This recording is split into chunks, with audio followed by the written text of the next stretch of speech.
Hello everyone mga kapatid, good morning, magandang umaga sa inyong lahat. Ngayon nga po ay meron naman tayong titingnan or ichichik no?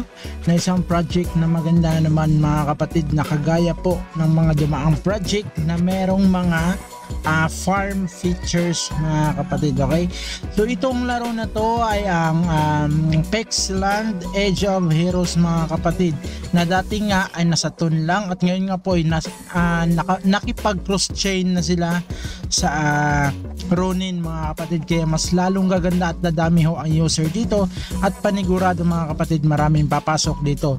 Pero bago po natin simulan itong ating pagre-review o pag-check sa kanilang project, lagi pong tandaan na ito ay para lamang po sa inyong kaalaman, for knowledge purposes lamang, at hindi po ito kumbaga disclaimer natin, no, para matandaan niyo mga kapatid, hindi ho ito financial advice. Okay, so nasa inyo na po, hawak nyo ang budget nyo. And also pwede naman nating laruin ito mga kapatid ng free na libre pa. Okay, so magmamain lamang po tayo dito at wala na tayong gagastusing iba. At laging tatandaan, do your own research, huwag tamarin mga kapatid, dahil para po sa inyo yan. Okay, naway pumaldo tayong lahat. Okay, so tara check natin to. Nasa website nila tayo ngayon mga kapatid. Itong laro na to mga kapatid, nanalo to noon sa Toon Hackathon last year, no? Ngayon eh nakipag cross chain na nga sila between Toon and Ronin mga kapatid. So meron silang mga incoming features na land NFT, PvP, crafting at marami pang iba. Okay, tara tingnan natin, sagasaan natin itong kanilang website. Kumbaga, nakita natin yung home ng kanilang website. Dito pa lamang po sa home ay makikita natin itong gameplay, itong roadmap, itong team, itong frequently asked questions. Also join with us with ang kanilang mga social medias mga kapatid. Andyan ang Twitter, andyan ang Telegram, and also ang kanilang Discord mga kapatid. Okay, so napakaganda ng kanilang website mga kapatid, no? Ito ho yung makikita mo talaga kapag ikaw ay maglalaro din. Andito yung pinaka town hall natin mga kapatid, no? Andyan yung lumber, andyan yung farm, andyan yung quarry, parang magmimina ka ng bato, something. Okay, makikita nyo naman dyan. So yun nga, the ultimate blockchain gaming experience where you embark on a medieval adventure like never before. Okay, so meron ditong play for free kapag gusto mong laruin. Pero by the way mga kapatid, bago ka makakapaglaro dito, kailangan po dito ng referral code mga kapatid, no? So kapag gusto nyo maglaro, gusto nyo ring gamitin yung referral code, is baba ko na lang po dyan sa description natin.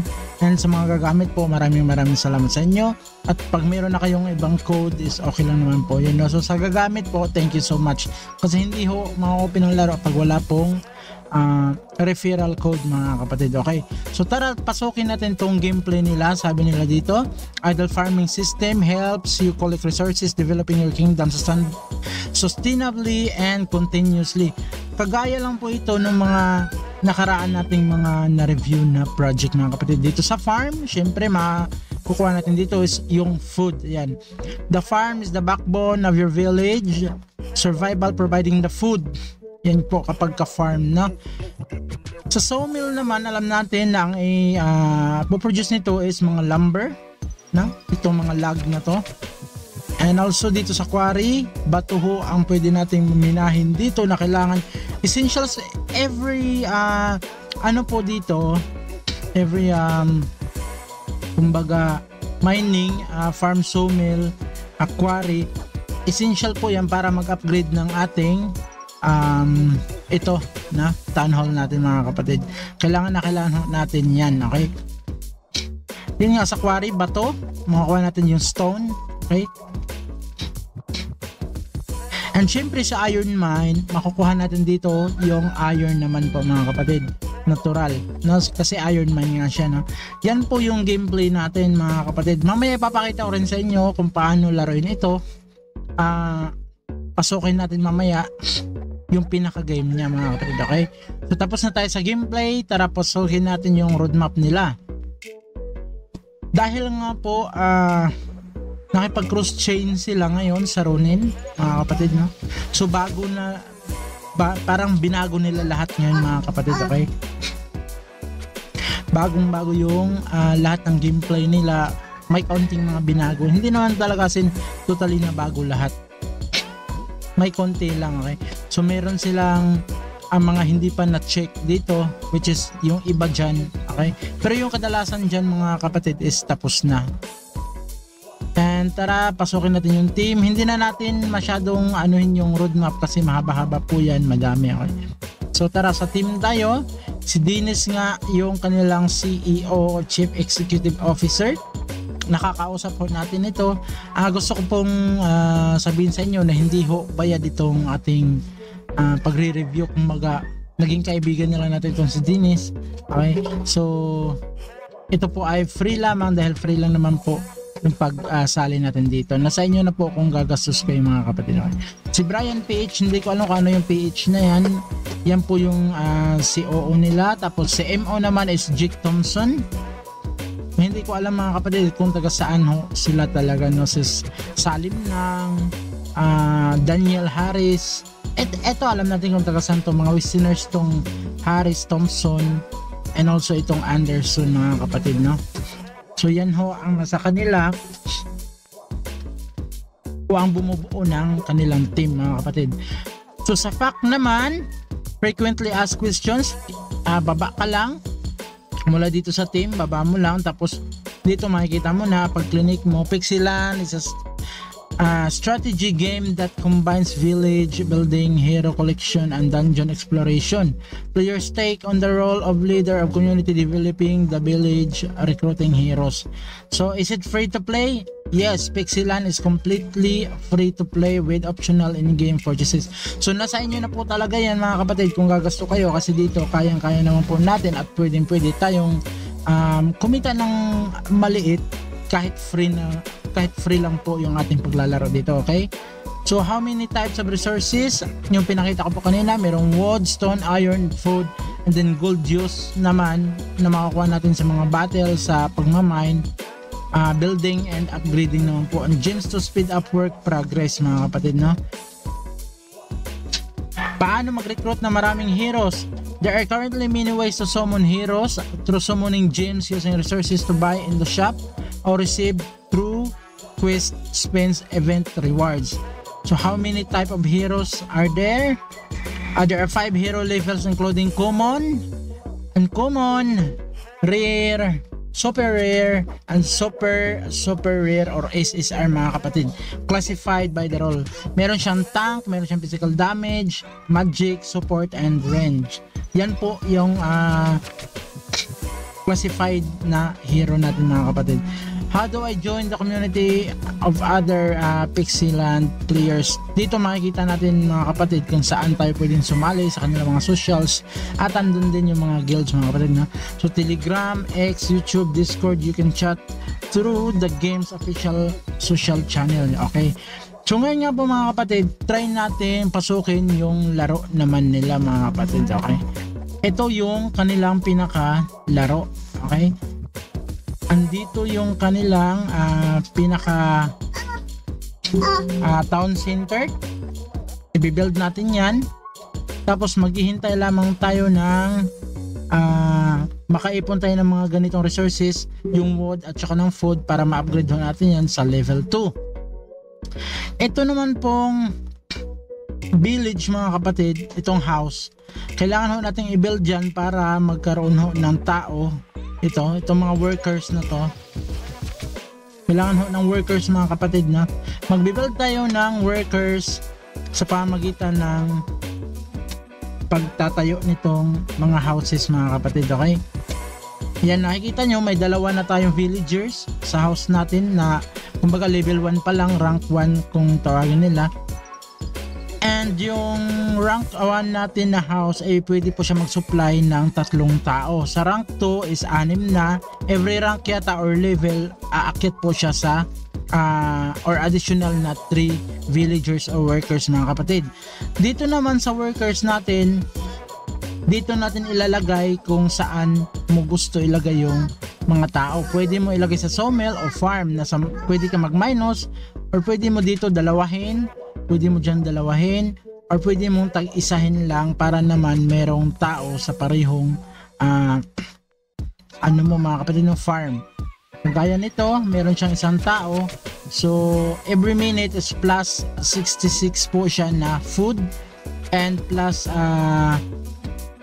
ano naman siya dito, every 21 minute yata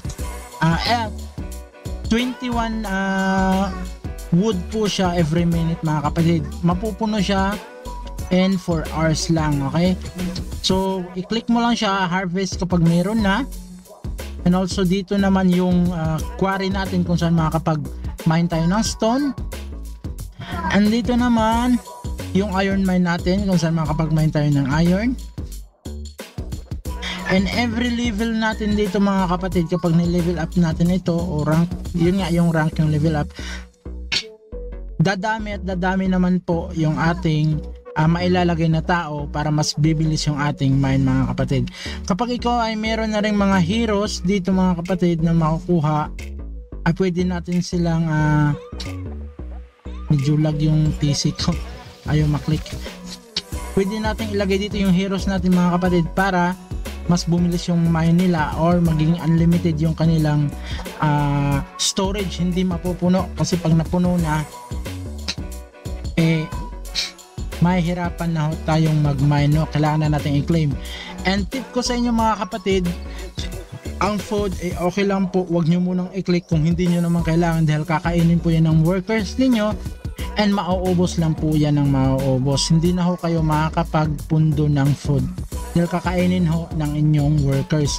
So kung kailangan nyo na ang food, saka nyo lang i-claim, para naman po nang sa ganun, pag kailangan nyo na i-upgrade ito at may food kayo, ma-upgrade nyo na po yan. So dito makikita natin, andito yung shop. Nasa inyo na po yan kung bibili kayo o hindi. Kayo na ho ang bahala nyan. Maingay yung anak ko sa likod. Baby, kay mama ka. Andito naman yung invite natin. Makikita natin yung code natin dito mga kapatid. Andyan siya. Makikita natin yung ating neighbor or yung na-invite natin.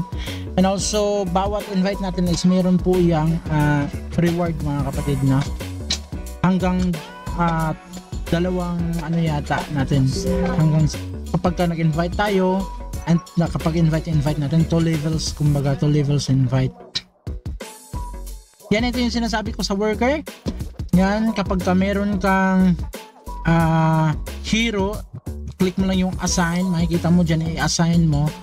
Kapag SR po yan, SSR or NFT mga kapatid, is hindi na po mapupuno yung iyong kumbaga unlimited na yung iyong storage, no? So hindi po yung mapupuno, hindi ka mag-aalala na baka puno na kumbaga. Dito naman yung earn. Yan sa daily task, makikita natin dito kagaya ng iba, kumbaga ito yung pinaka quest natin, andyan yung task, yan, follow nyo lang yan. Yung partners, makikita nito yung mga partners ng project, and also yung creator na gusto nyong i-follow, and pwede kayong sumali, mag-join program lamang po kayo, okay? And yan po ang ating gameplay. Dito naman sa Pixie, ito yung pinaka-iipunin natin mga kapatid, na sa ngayon ay hindi pa nga po siya nag-open, no? Ma-open na po yan very soon, and dyan po ang kailangan nating ipunin at maipapalit natin sa cryptocurrency or USDT or kung ano man ang gusto nyo. So ito po yung pinaka-offer nilang bago. Kapag ikaw ay bago, meron po siyang breaker. NFT ho yan kung bibili ka, no? Pwede natin try, pero wala tayong fund. So ito. Sa Lucky naman mga kapatid, dito sa wheel, yan, makikita natin dito, paikutin lang yan, makakakuha tayo ng ibang mga prices dito, kagaya niyan, attack. So mas okay nang i-attack ang iyong buildings mga kapatid, kaysa naman kainin lang ng iyong mga workers. Kasi kapag inattack mga kapatid, kunti lang bawas. Pagka claim mo kasi yung food mo, tapos kinain ng workers mo, ubos yun. Wala na pong matitira, okay? So mas okay na yung atakihin na lang ng kalaban. Kasi kapiranggot lang yung makukuha kapag inatake. Kagaya niyan, may 43k siya, nakakuha ka lang ng 7. Okay? Pero kapag kinain ng workers mo yun, 0 ka. Uubusin talaga ng workers niyo mga kapatid. Ayan, so hindi tayo makakapag-level up pa ng town center natin. Kailangan natin ng 30k na wood at 40k na food, which is meron pala tayong 14k na food and 3k na wood. So okay, kapag may hero ka naman kapatid, dito baba ka lang dyan sa baba sa map, pwede mo namang i-attack itong mga monster na to, which is wala pa nga tayong hero ngayon. Ayan, makikita nyo, kailangan natin ng $1. And itong hero na to mga kapatid is maganda ito, no? Maganda ito. And pwede ka lang umattack doon, okay? So yan po muna ang kabuuan ng ating review mga kapatid sa ngayon, no? Nakikita natin maganda yung patutunguhan ng project na to dahil naka-cross-chain siya sa tone and also sa Ronin mga kapatid. Very soon, dadami ang sasali dito. So, sa ngayon, na bagong-bago pa lang siya, misalihan nyo na. And also, yung aking referral ay ibababa ko na lang at gamitin nyo kapag gusto nyo. Salamat sa mga gamit.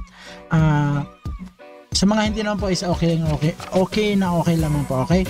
So, thank you so much mga kapatid. Once again, this is either June or Dong ng CGN. Thank you so much sa pagsama sa akin. Naway pumaldo tayo palagi dito sa crypto. Magandang umaga mga kapatid. Thank you. Follow for more and subscribe mga kapatid para sa mga content na ganito, para magbigay po sa inyo ng mga konting kaalaman about sa Web3, okay? Thank you. CGN Dong out.